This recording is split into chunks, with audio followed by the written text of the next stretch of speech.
He wants us to know that we are made for more. And this is where he illustrates it to a T, perfectly.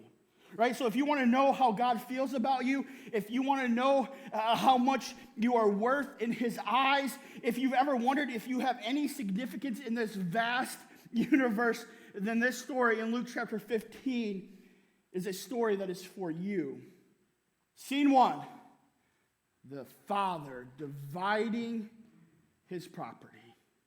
Right? Scene 1, the father dividing his property. If you're taking notes in your journals, write this down. The younger son asks the father to divide his property between his sons so the younger son can have his inheritance right now. And at first glance, you might be thinking, hey, that's just really cool, Dad. That's just, like, he's a really cool dad. Like, he's a dad that doesn't have many boundaries, who's just kind of like putty in the hands of his kids. Which you might be right on both counts, but you would miss the point what really happens in this scene, because what Jesus was actually describing here would be absolutely scandalous to every person who was hearing this story.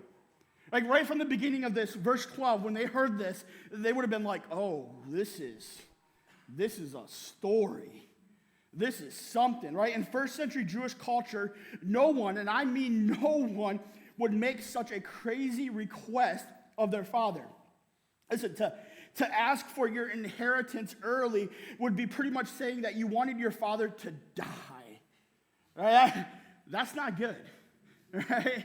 That's not a good thing to do. Right? Author Ken Bailey, who lived in that region of the world for quite some time, he wrote this. He said, for over 15 years, I've been asking people of all walks of life, from Morocco to India, from Turkey to the Sudan, about the implications, just the implications of a son's request for his inheritance while the father is still living. And the answer has almost always been empathetically the same, he says. And he gives an example of this type of conversation that he has over and over for 15 years. He says, has anyone in your village ever made such a request? Never, they would say. Could anyone ever make such a request? They said it's impossible. If anyone did, what would happen if they made this type of request? His father would beat him. Right? Over and over again, and he would say, why? Because the request means he wants his father to die. And to everyone's amazement, the father gives it to him. We must know that this family's estate is a significant part of a Middle Eastern's personal identity. Right? In this culture, the villagers are probably talking about shunning the son. This would have been worthy of that, of publicly shunning and shaming him. So as soon as all the negotiations are done and the transactions are finished and completed, the son leaves town and he heads for scene 2, the faraway country. All right? The faraway country. Right? In the faraway country, this wayward son, he gradually, look at it, what does it say? He descends into his own personal hell. The text says he squandered his wealth in what? Wild living. Now in this hole, in this pit of self-pity, he begins to think honestly for the very first time, maybe in his entire life. He begins to think honestly about himself. He knows there is no life for him in this foreign land, yet he can't go home to his father because he's a failure, because he brought so much dishonor. He has nothing to offer his father. And you see in first century Jewish culture, right? It's good to look at this. Sons were supposed to provide for their fathers in their old age, not live off of them like he's doing.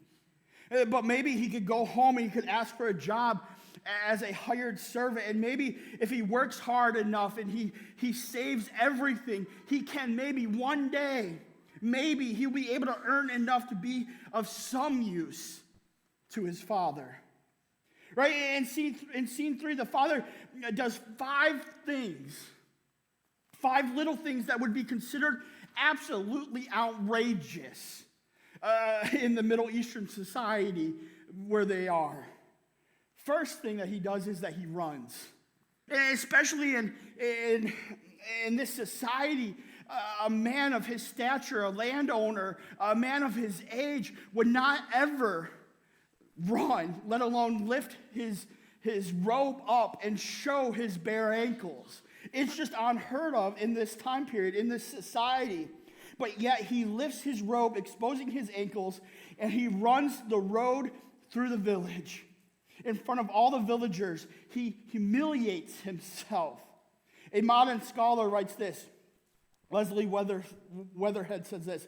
It is so very undignified in Eastern eyes for an elderly man to run. But the father becomes undignified. And he runs. Right? And he runs. And Jesus explains why. Because the father was filled with what? Compassion for the son. The father deliberately runs through the village. He knows that he's creating a spectacle. He knows what he's doing will attract a crowd. Like, why is this guy running? He knows they will talk about this, and he's going to be humiliated in front of the village for the rest of his life, that people are going to talk about this. But he runs anyways. He runs anyways. He knows his father lives in the middle of this town and in this community, and that the town hates him. He knows the son. He knows there's no way he can get to the father without enduring that scorn and without going through that gauntlet. Instead of getting what he deserves for what he's done, he finds a visible demonstration of the love of his father. Words cannot describe or express what this scene conveys, Foundry. The father runs. The second thing that the father does is he kisses his son. Now, the original word used here to describe what the father does is kataphilou. All right, put that slide up there, Barrett. All right, what this love means, literally means to kiss again and again. Again and again. Right? The father cannot contain his excitement. Right? The word there describes he loves his son. Right? He can't stop kissing either side of his cheek, just loving on him, holding him up. And before we go on to the next thing that the father does, let's back up just for a minute. Let's zoom back for just a minute, and remember that the son, what did he have when he came home? He had nothing, but he had one thing. He had a good plan, right? He had a plan, right? He had something he wanted to do. He planned to go to the father and to say a speech. He had the whole thing planned. His plan was to earn his way back into his father's favor, to be hired as a servant, right? He never intended to ask his father to accept him back just as he was. That was never even a possibility in his mind. He was in awe of what his father was doing. And the father didn't stop with a run and a kiss, right? It didn't stop there. He was no longer going to be a servant, right? The third thing the father does is call for a robe to be put on his son. The father and the son are still standing on the edge of the village, and the father wants the whole village to know that he has accepted his son. So he sends his servants to get his own best robe so the son can wear it as he walks home through the village. And he keeps going. The father just keeps going. The fourth thing the father does is he calls for a ring and for sandals, for shoes. Right? And this ring is probably a signet ring. Right? The ring the father would use to sign all documents, which means the son is going to be a trusted, empowered member of this family. Right? The sandals are a sign that he is a free man, not a servant. Right? Servants during this culture, again, we got to look at the culture here in this movie we're putting together. In these scenes, servants don't get shoes. They walked barefoot. So finally, the father says, bring the fatted calf and kill it in verse 23 like we read. All right, not the fatted goat, not the fatted sheep or chicken, but the fatted beef. All right, the calf. All right, well, think back to a couple of weeks ago when we talked about banquets. All right, you remember that? The type of meat chosen to serve depended on the number of people attending the banquet. But it said you would need at least 35 people at your party if you're going to kill this fattened calf. right? So why did the farmer choose the beef? Because this calf, this fattened calf, this beef, had enough meat on it to feed the whole village. Do you see what the Father's doing here? Do you see it? Right? He's inviting the whole village to share his joy. He doesn't want the son only to be reconciled to him. He wants the son to be reconciled to the whole village. What? Right? He wants everyone to have a relationship with his son. Foundry Church, this is an amazing story. The father comes down out of the house, and a dramatic act demonstrates unexpected love publicly in humiliation. Right? Right? Do you see what Jesus is doing in this story?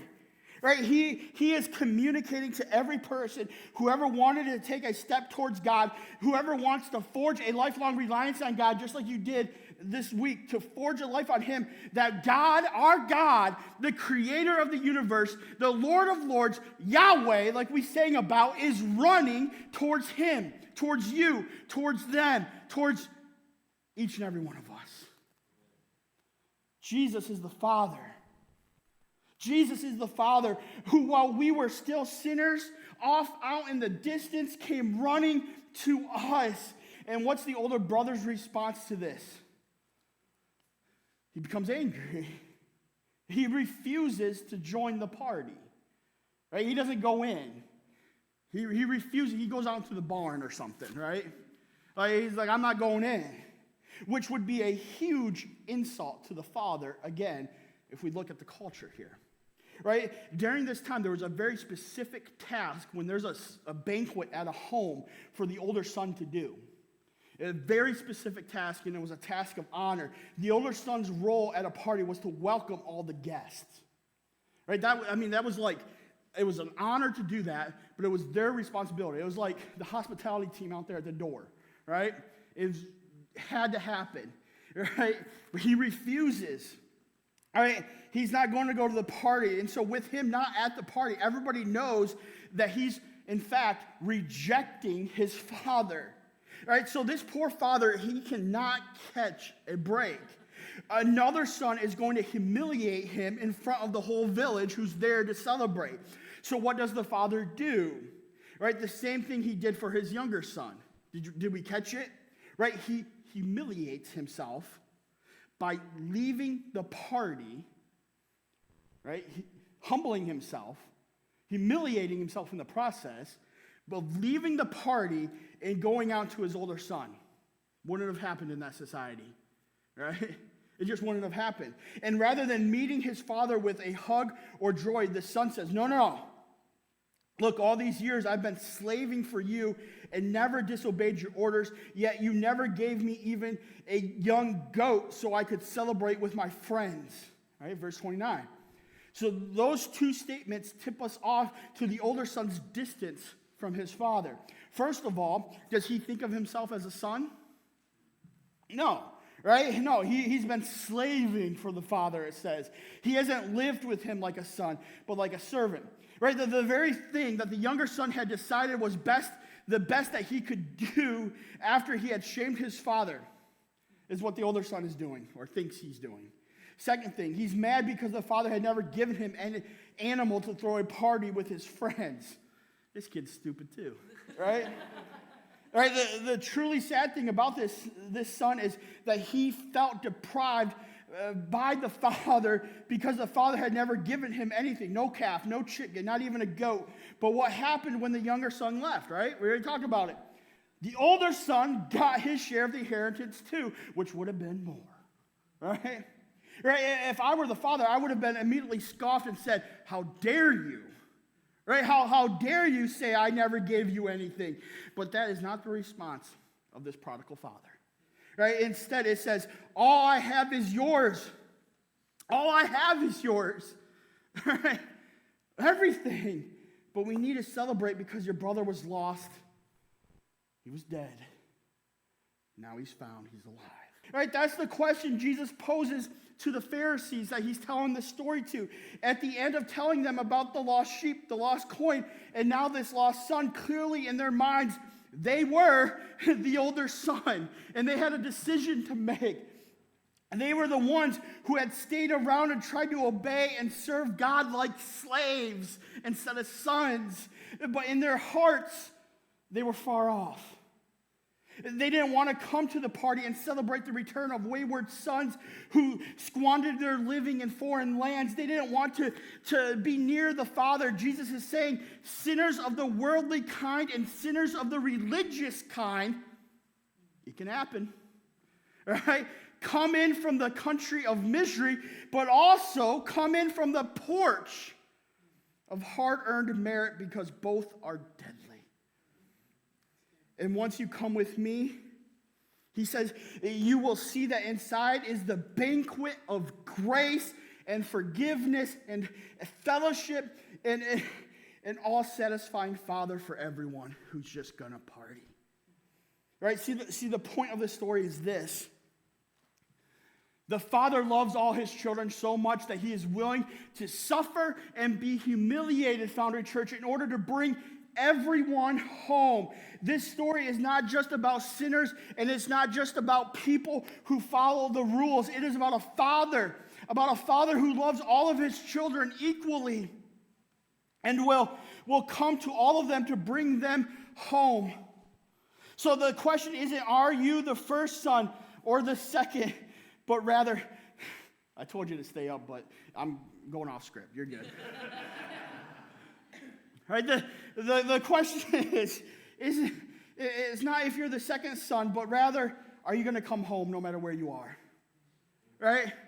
Are you going to come into the banquet, whether you're sitting on the stupid porch and refuse to come in, or if you're off in that foreign land, will you let him love you? Will you be in a close relationship with him? Will you step into the abundant life, adventurous life that he has for you? Will you acknowledge how much he loves you and respond to that love with action?